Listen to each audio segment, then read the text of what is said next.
Hello, everyone. Welcome to another Bible and Archaeology free-for-all. It's the first Friday of the month, so you know what that means. It's a questions-only episode. We're here live on YouTube. If you're joining us live, thanks for tuning in. If you're listening to a recording, don't worry, we do this every month, so you can catch us live on YouTube in a future month. We'd love to see you there. But today, we're happy to be with you here. Bob, how are you doing on this wonderful Cyhawk weekend Friday? Iowa plays Iowa State, so it's a big weekend. Go Hawks. But yeah, it's happy to be here. It's finally cooling off, Yeah. and I love Friday free-for-alls. So send your questions. Remember that if you send in a paid question, we prioritize those. They actually stick around at the top there longer, and those questions get priority, and we will definitely answer those questions. So thank you for being here. Thank you for your support, and let's get into it. And one more tag on top. If you're not here live, if you're thinking like, I can't make it live at 11s, there is another way to make sure your questions will get in if you join us on Patreon. You could submit a question through Patreon and you know that those will come in as well. So if being here with us live on YouTube, if you're an audio only listener that you listen at a later date and you want to make sure your question gets in, you can do that. But we're going to start here with a question that we have here live from Constellation Pegasus. Constellation Pegasus, thank you for your support. And the question, Bob, comes to us as follows, and this tags back a little bit to an episode that we did last month on creation here. Was the serpent in Genesis all by himself? Bible seems singular. Because of one serpent messing up, did God cut off the legs and arms plus speech of one serpent or the entire species? Don't recall ever seeing a talking snake walking around. Yeah, similarly, no talking snakes in my experience, thankfully. Happy to not have seen those knocking about the parts around here. But Bob, one snake that gets legs and speech removed, many snakes, more than just snakes. What's going on with this situation? Yeah. Okay. So great question. I always love questions that deal with these primordial myths. And if you're new to the show, we do on this channel treat these as early stories. We'll Mm-hmm. use the word myth, we'll use the word stories. It is not typical for snakes or donkeys, for that matter, to talk. So you can call them miracles because that's how they're depicted in the Bible. But um, in Genesis 3, when the serpent is punished, it says that he's going to slither around on his belly for the rest of the life. And the question is that just that one serpent, or is that all serpents? So good question. This is probably an etiology, and you hear me talk about etiologies all the time, especially with these early narratives. An etiology is an explanation for an otherwise naturally occurring phenomenon. Somebody's looking at a snake, and they're probably looking at a lizard or a monitor, Mm-hmm. or they're looking at something else that looks like a snake, has the same forked tongue, has the similar eyes, has the long tail, and maybe wobbles but it has legs. Yeah. So how did we get this with no legs and have this? And of course, we know now evolutionarily that the snakes did at one point have legs. And if you are not familiar with this, and we talked about this in an Right. earlier episode, Jordan, right? We had an Yeah. entire We episode. covered this some. We'll put the link down in the description in that creation accounts. We spend Mhm. some time, so if you want the full thing, you can go check that Mhm. out. But we know that there are several species of snakes that have what we call pelvic spurs. And so some snakes today, serpents today, pythons being one of them, you can see visibly coming right out where their pelvis is. Yes, snakes have pelvises, right? Uh, you see a little spur coming off of that, and this is the rudimentary, the vestigial leg that's still Mm-hmm. there. And what probably happened is you have somebody coming across a skeleton of a snake, and they're looking at it and they see all the ribs, and then they see something that looks like Wow, I wonder if this thing once had a leg. Yeah. And you can see where the story comes from, that Hmm. they incorporate this into the story, that the serpent was probably like a lizard at one point. It had legs, and then God punished it by taking away the legs. On your belly you shall crawl, and this becomes part of the myth, part of the story. So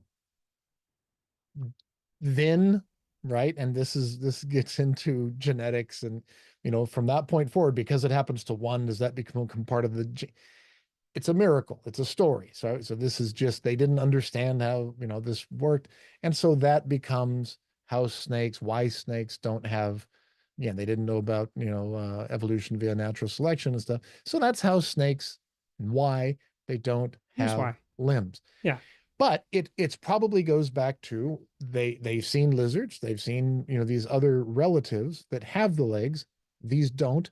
They look at the skeleton, they see it's there, they know some breeds do have, some species do have these spurs, and looks like they once had legs. They knew this, so Hmm. it's observational, and they tell a story, just like they're telling a story about where the rainbow came from, or other things like this. Yeah. Now, um, this is something, a story that would then carry on through. The snakes can also talk, by the way, right? Yes. Well, and the talking snake part of this question is an interesting part that does get talked about in some other texts about, the particularity of this snake speaking. But in texts like Jubilees, we get an expansion of talking animals. So is the snake alone talking in the garden? In the Genesis account, it's the only animal that we're told about, and the snake is identified as a wild animal. The only animal that we're told is talking.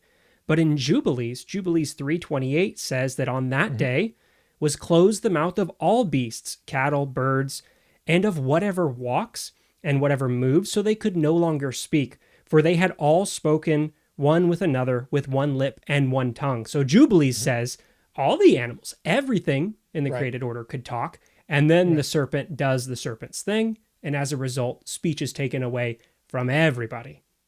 right. And Josephus picks up on this, right? Yes. Josephus says the same thing in Antiquities 1. All the living creatures had one language. At that time, the serpent, when they had all lived together with Adam and his wife, and et cetera, et cetera, et cetera. So you had this explanation that, well, was it true that just the serpent could speak? Or was it true that all the animals? Because the Bible doesn't say.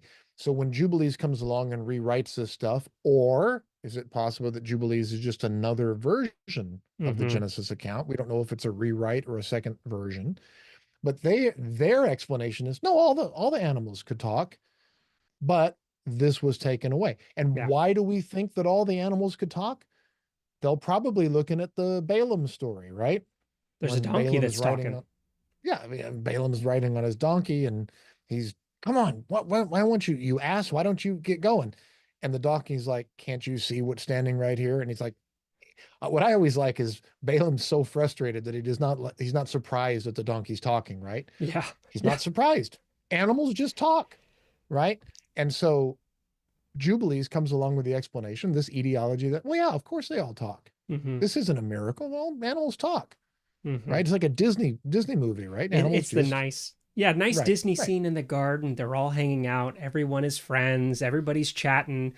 They're spending time together. It's idyllic. Everyone can talk. Everything is perfect. right. We're in the garden.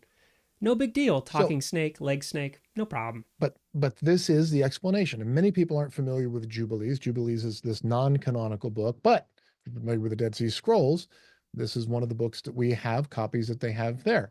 So again, you have these, you can call it apologies, you can call it etiologies, right? These are explanations for why things are the way they are in the Bible. Some of them Hmm. appear in the Bible, sometimes they're outside of the Bible, but that's probably what's going on.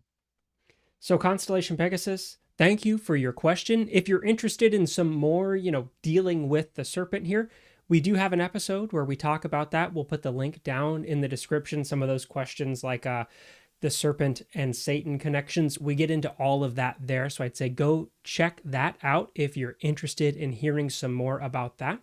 There's a question that we're going to tag from Azupiru that came in For the last episode, they're asking a question here about the flood, and they're setting this up, about parallel flood narratives. And their question is, one notable difference between the Babylonian and biblical flood narratives is the release of a dove, raven, and swallow in the Babylonian account, and the release of only a dove and raven by Noah.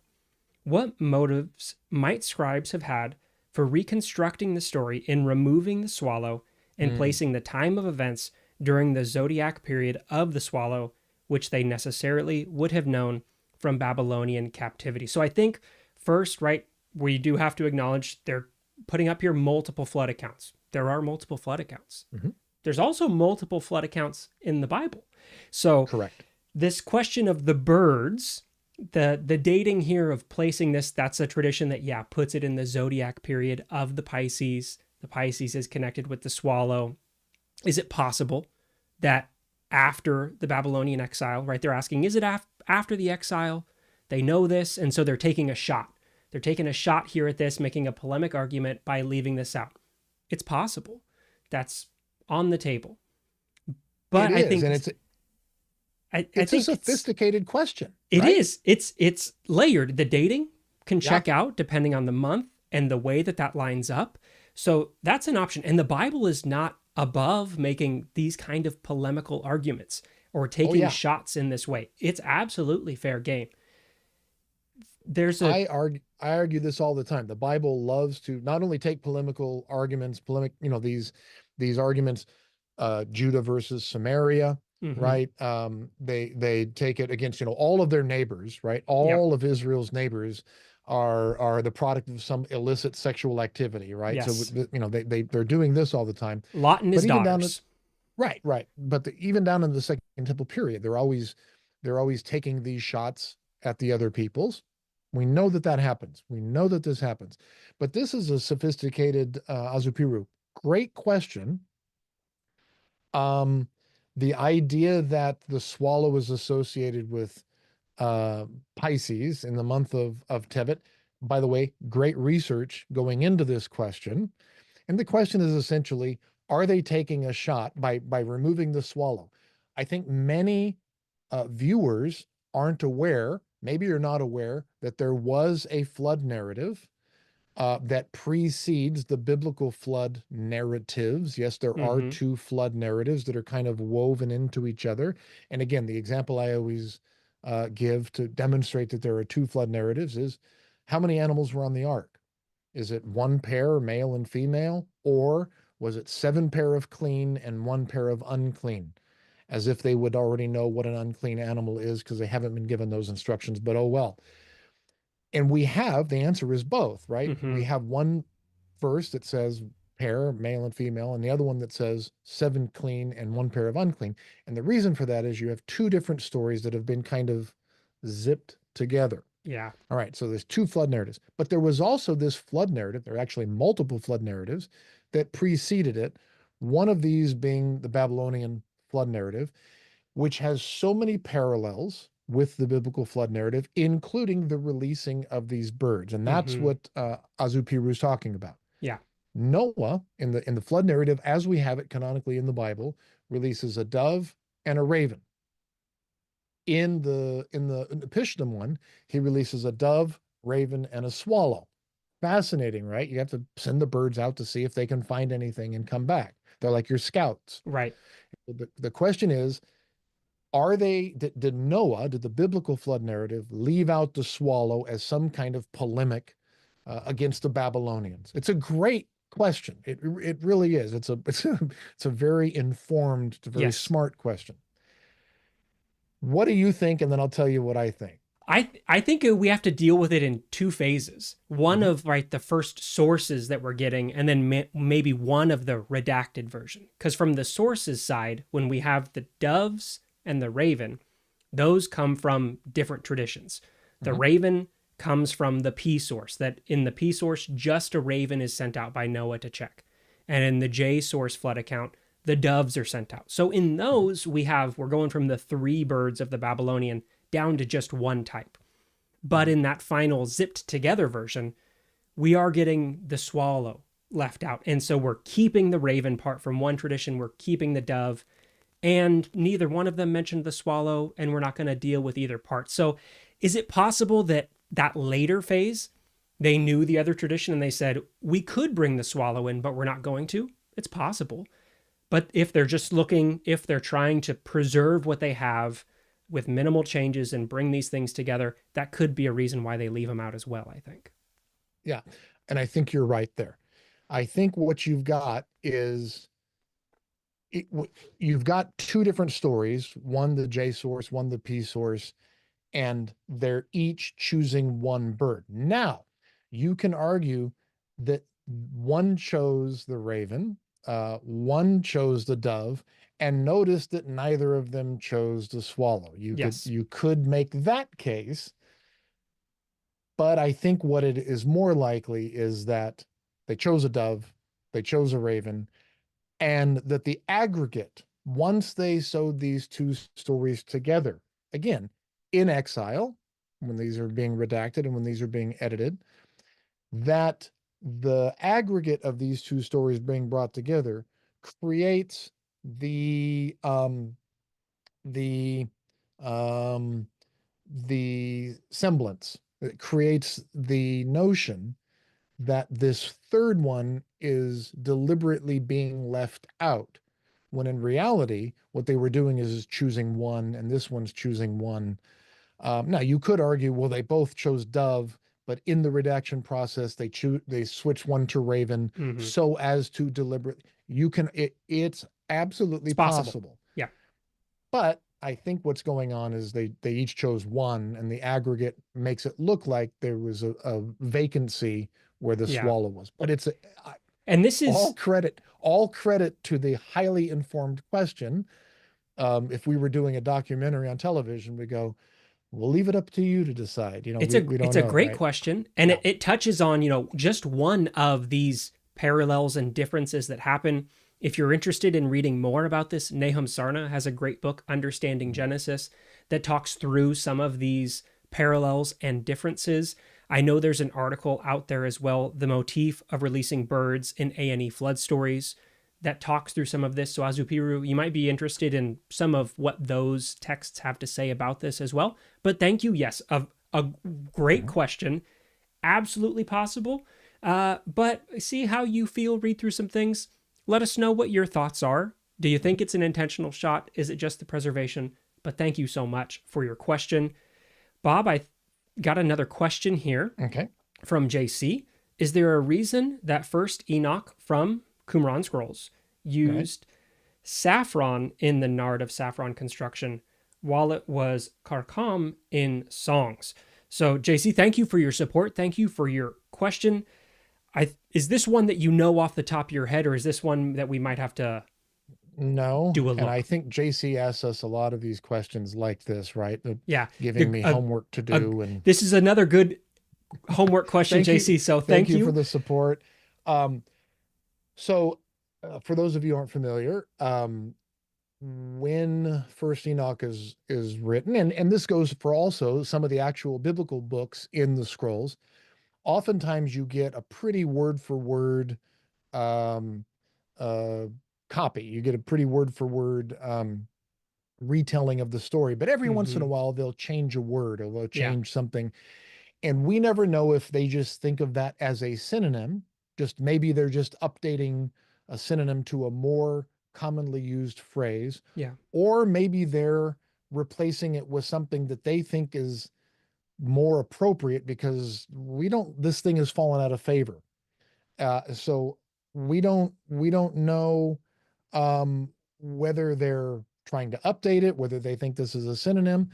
But now we've got some homework to do, and I'll go through and check this out. I think it's a good question, especially when we're dealing with spices, incenses. Those of you who know, we like to study these things. I like to write on mandrakes, and so this is right up my alley. So let us do the homework. Give us what is going to be a month. Give us a time, and we'll come back and try to have this answered for you. Yeah. So thank you for the question and the support, JC.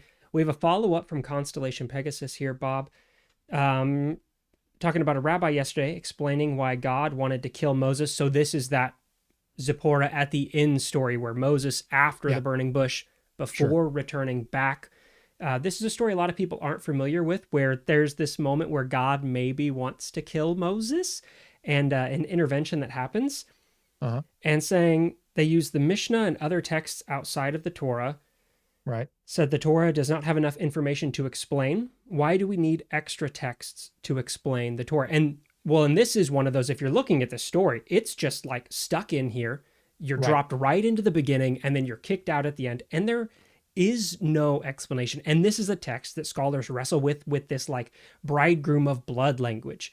And Mm-hmm. exactly who is trying to kill who is ambiguous. And Zipporah's role as saving, like, all of this stuff gets complicated because it's this quick snapshot and moves on. So, do we need external text to explain, or should there be enough in that little moment? For me, I go, yeah, I understand why you need external things, because you read this and you go, what in the world is Yeah. this? Uh, Again, Constellation Pegasus, thank you for your generous support. Um, and by the way, your questions are good, and I understand your frustration. You get the same thing in Genesis 6, 1 through 4, right before the flood, right? You get these Nephilim and you get Yeah. this, is it an attempt to try to explain why humans only live to 120 years when, prior to that, it's, they're living to be 900 years old? What you've got is a text that for some reason the redactors decided to leave. This is an important story. They wanted to leave it in the text, but they didn't, they either didn't have or they didn't explain. They just left it in there and then they just moved on. Mm-hmm. Right now, maybe the Nephilim story, Genesis 6, was put in there to show how corrupt the world had gotten, which gave some kind of rationale for why God decided, you know what, I'm just going to destroy the whole world and start again. But this bridegroom of blood story has confused people for a very long time. And what it means is, if they're spilling so much ink, the rabbis in the Mishnah trying to explain this thing, it meant that it was a confusing text. Yeah. And so you have this collection. Remember what the Mishnah is? It's basically a writing down of this oral tradition. And when you have a lot of ink spilled in this collection of the oral Torah, of this oral tradition, of this interpretation of this text, with people disagreeing, now you have the evidence of they didn't know what to do with this thing. And so one rabbi would say, "Oh, they're arguing over, well, who is not circumcised, right? Whose blood is this? What feet are they talking about, right? They're trying to make it." And I thought, Jordan, you did a really good job with this in the video, because we've talked about this on an episode before, and I'm hoping you'll put the link We can put the link down for that down earlier. below. Yeah.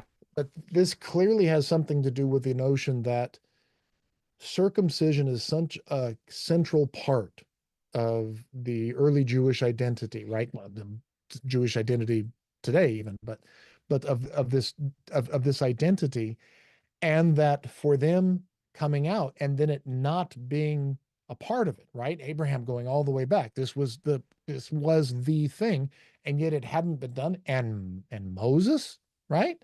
Um, it was unacceptable. Mm-hmm. And so God is going to come down and is going to it's a difficult passage to comprehend for us to read it, and so you can understand why they spilled so much ink trying to explain it.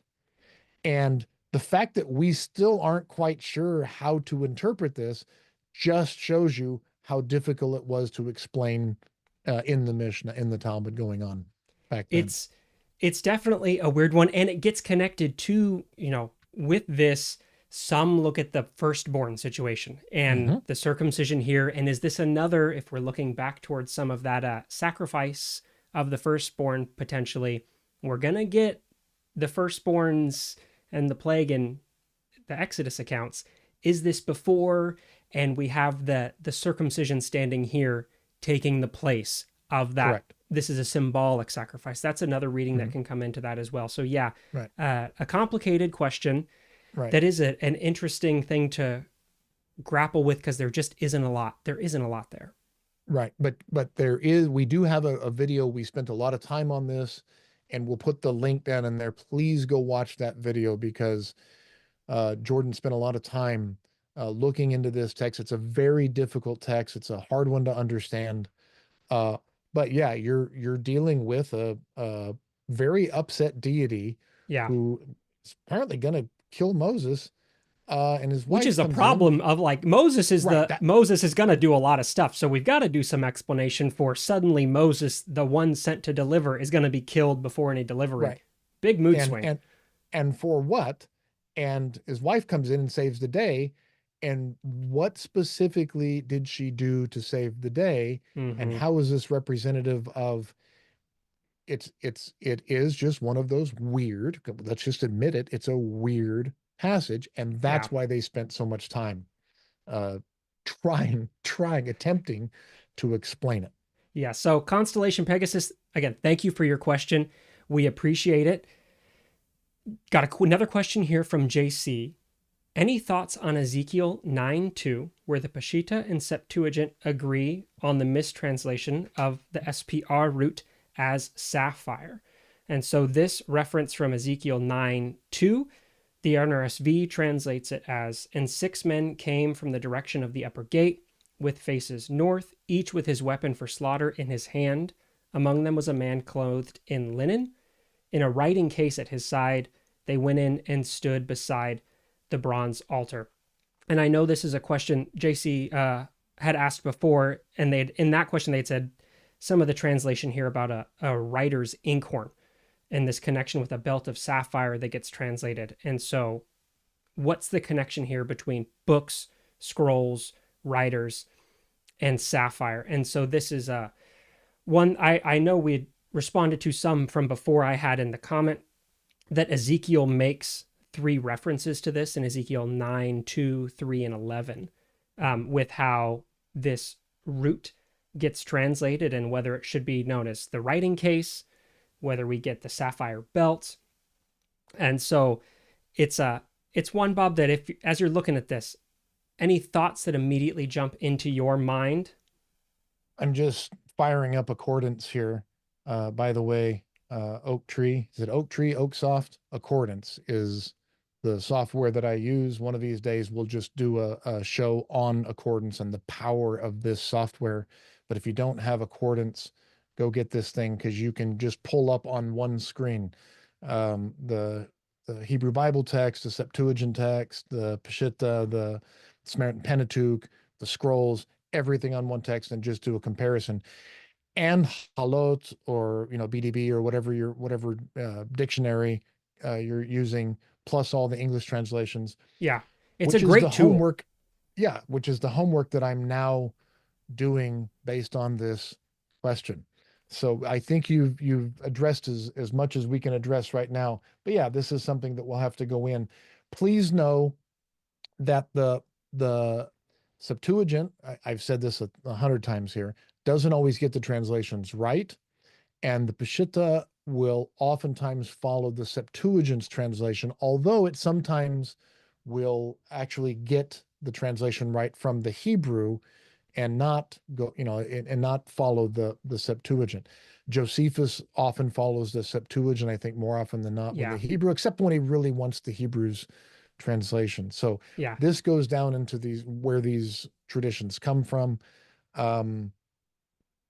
I always say, just because the Peshitta agrees with something, or just because Josephus agrees with something, it could just be because the Septuagint said something and everybody just happens to be agreeing with the Septuagint, but that doesn't mean the Septuagint got it right just because all subsequent things mm-hmm. got it right. Um, because Jerome may come along later and say, yeah, the Septuagint didn't get it right. I'm not a fan, right? Mm-hmm. And we'll go back and try to use then we have the scrolls, and the scrolls will show us that in fact the Septuagint didn't get it right. So just be careful when we're say that something's in agreement. None of that has anything to do with whether or not this is the appropriate translation, and that's Yeah. just something that we're going to have to get back to you on. Well, and can you mention here, because we talked a little bit about this before with some of the Mhm, Qumran translation here, mhm. when we're talking about, the Septuagint doesn't always get it right and they're making these Right. changes. Mhm. Can we unpack some of the reasons why those changes exist? Because I know sometimes it's the reaction of they've changed it intentionally and they're pushing the Yeah. text a different direction, which does exist. There are instances where you read it and you go, this feels like they're trying to redirect this.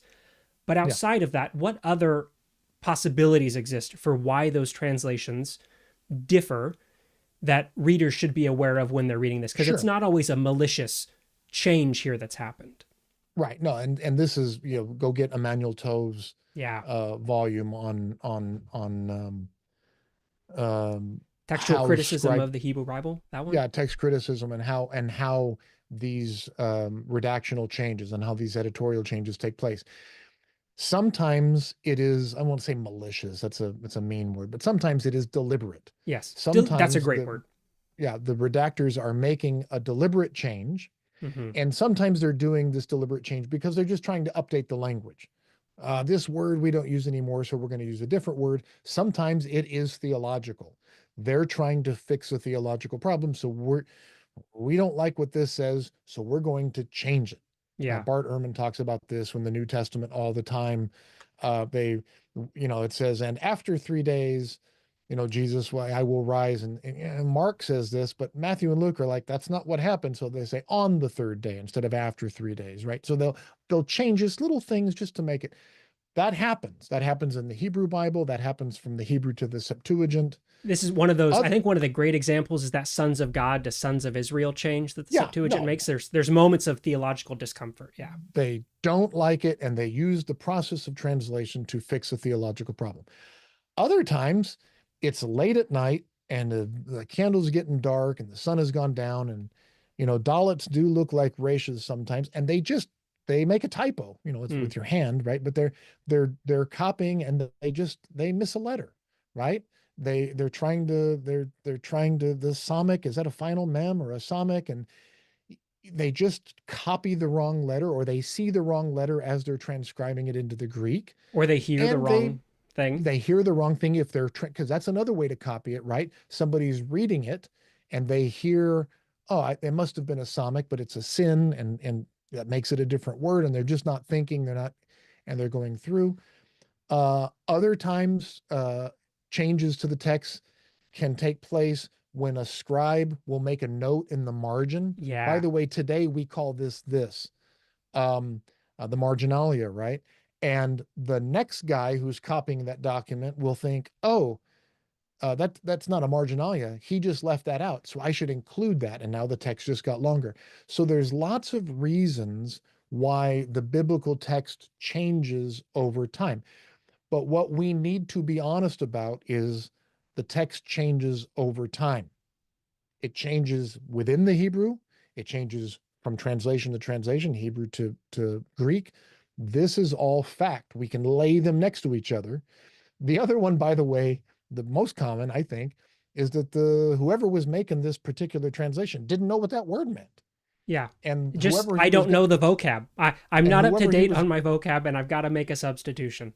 they missed that day, Yeah. and whoever they were going to ask stepped out, went to the bathroom or something, and he was like, I don't know that word. I think it's this word, and they wrote a word, but in doing so, they create an entirely new theological or entirely new interpretation.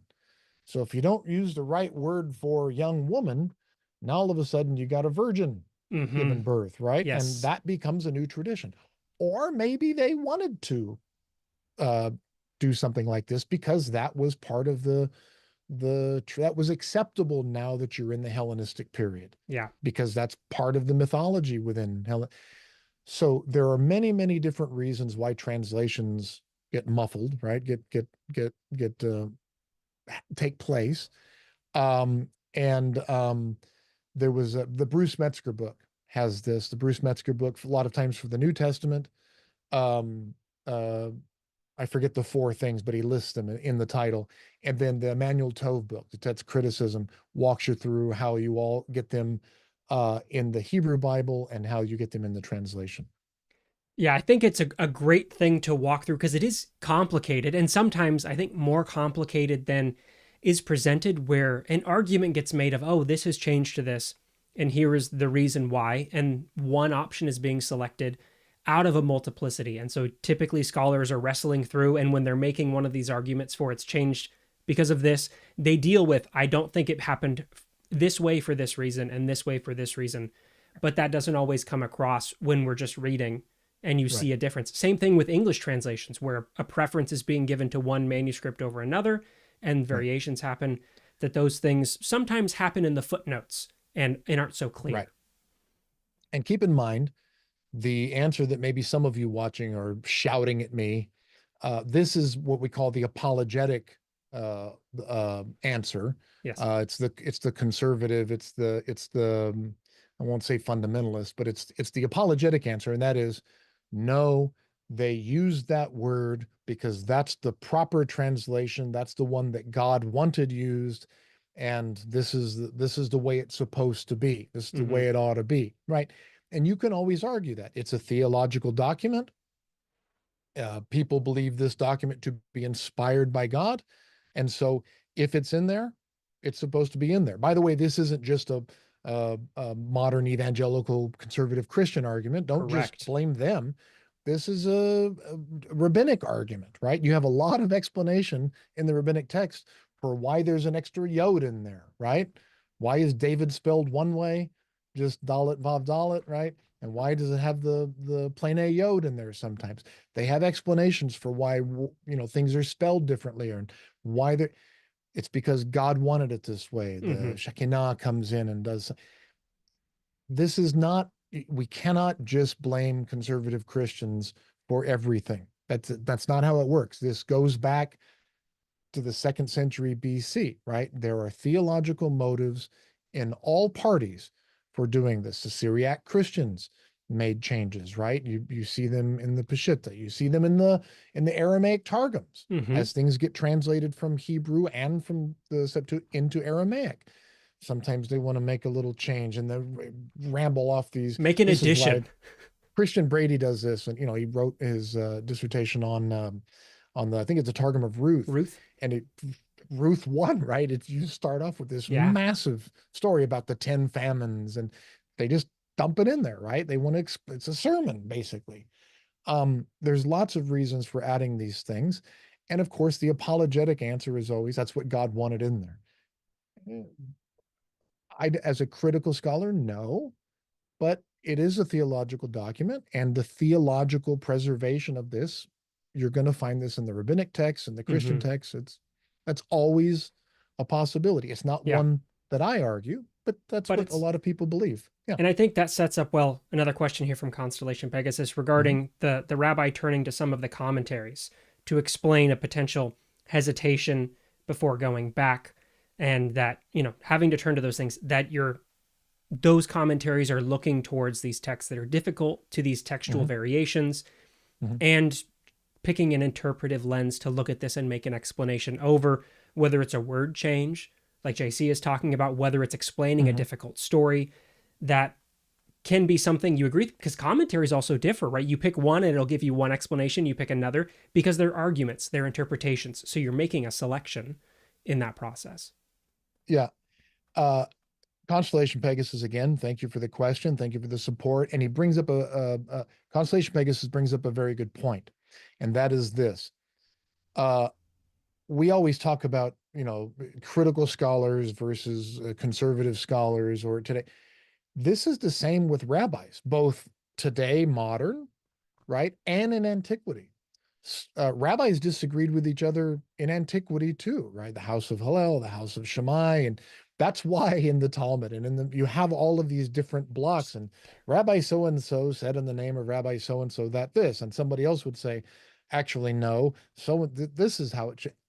What I love about Judaism is that they said, canonize all of this, Mm-hmm. preserve all of this, preserve the diversity of interpretation. Yeah. I love this about Judaism because they said, we want to preserve this diversity of thought, this diversity of interpretation. And then different people will say, well, I like this interpretation. Whereas what we find, let's say, in maybe other religious traditions, is this is what we're going to believe. And if you don't believe this, you're out. You're excommunicated. You can't be one of us, to the point today where we see it in various religious traditions, right? Yeah. That if you don't believe this specific interpretation of this text or of the book in general, our interpretation, you're not a Christian, or you're not a Muslim, or you're not Jewish. They celebrated the diversity of thought. They said, you can believe this interpretation, you can believe this interpretation and still be Jewish. Yeah. And in early Christianity, there were some fundamental things. There was some fundamental base core things that you had to believe. But on some of these other things, they're like, okay, you can believe this, you can do it this way, you can practice this way, you can and still be Christian, right? Same with Islam today. There are different schools of thought, and there are a lot of different ways to practice Islam, with the exception of some of these groups who insist and demand that you practice it one way. And if you don't, you're dead, or if you don't, you're out. You are not a Muslim. There are Christians that act this way. If you don't interpret these modern social issues exactly the way, then you're not a Christian. If you vote the wrong way, you're not a. I like this idea of a diversity of thought. And what we see in the Mishnah and in the Talmud is this being not celebrated, it's canonized. Mm-hmm.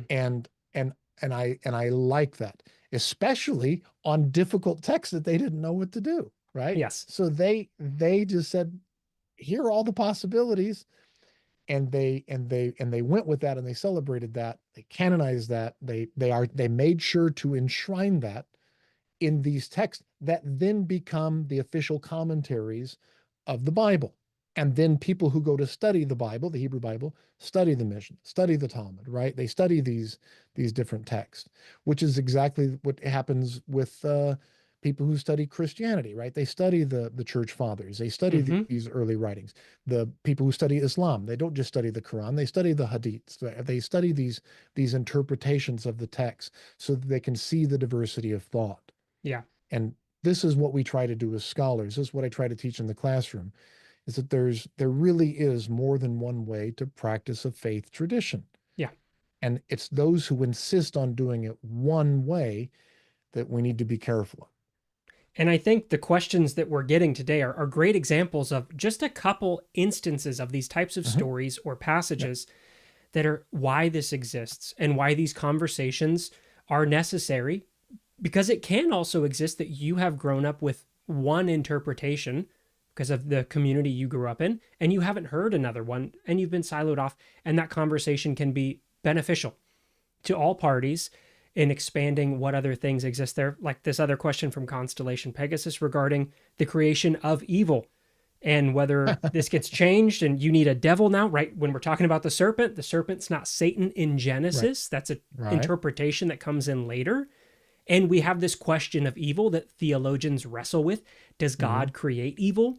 Can God? If God doesn't, then where does it come? And so these wrestlings open up interpretations of the text. If we look to this verse, what can we draw out? If we look to that verse, what's going on with Job is one that normally gets turned to, of how is this answering a question about the problem of evil? This is something that Jesus is asked about in the New Testament with the tower that falls down and individuals are killed. And it's this question of where does evil come from? How do we deal with this? There's a multiplicity of interpretations, whether you're going just with the text or theologically, that open up before you as you start to wrestle with these hard questions that the texts present you.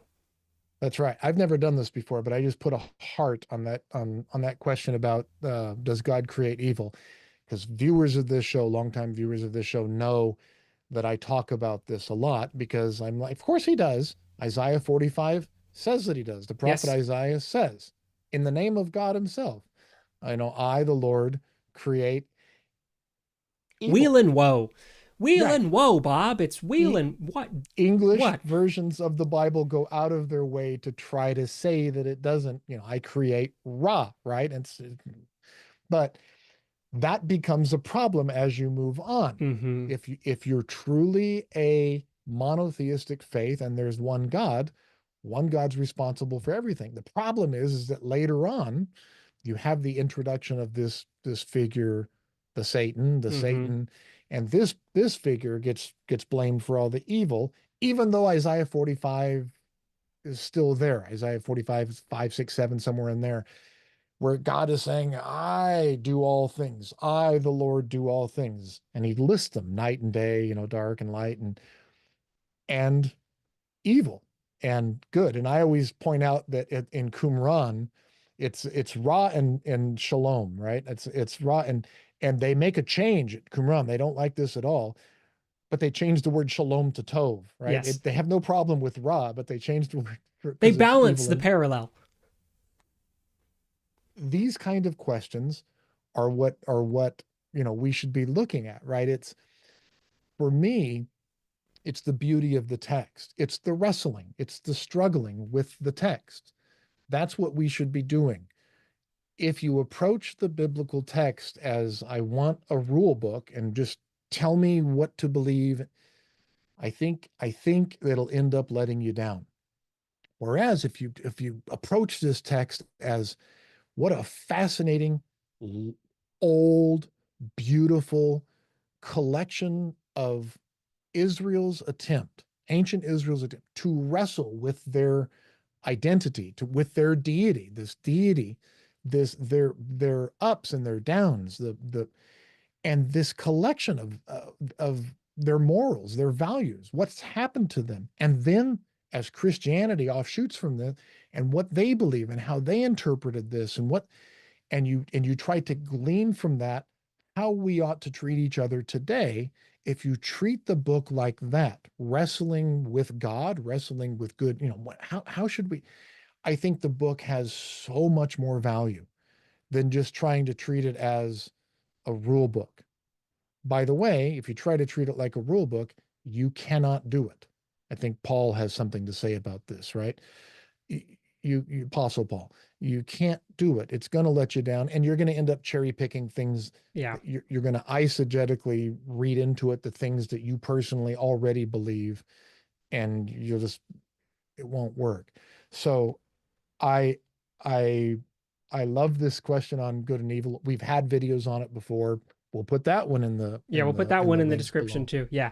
Yeah. Well, We are getting so many questions today, and we're out of time. yeah, I was going to We're say, gonna I know you have to go. So for everyone here, thank you for tuning in.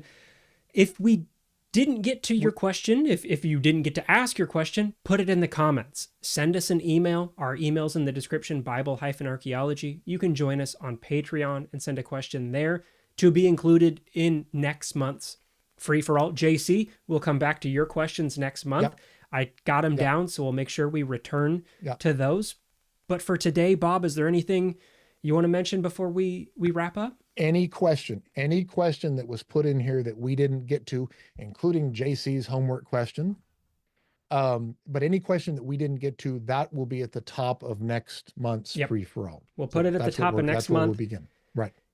But for today, thank you so much for everyone who tuned in live. If you're listening to this on replay, thanks for finding us wherever you found us. We hope to see you at a live in the future. But for all of us here at Bible and Archaeology, I'm Jordan Jones. For Dr. Bob Cargill, we really appreciate your time, and we look forward to seeing you at a future live, but you can find us in your inbox next week with a regular podcast. Until then.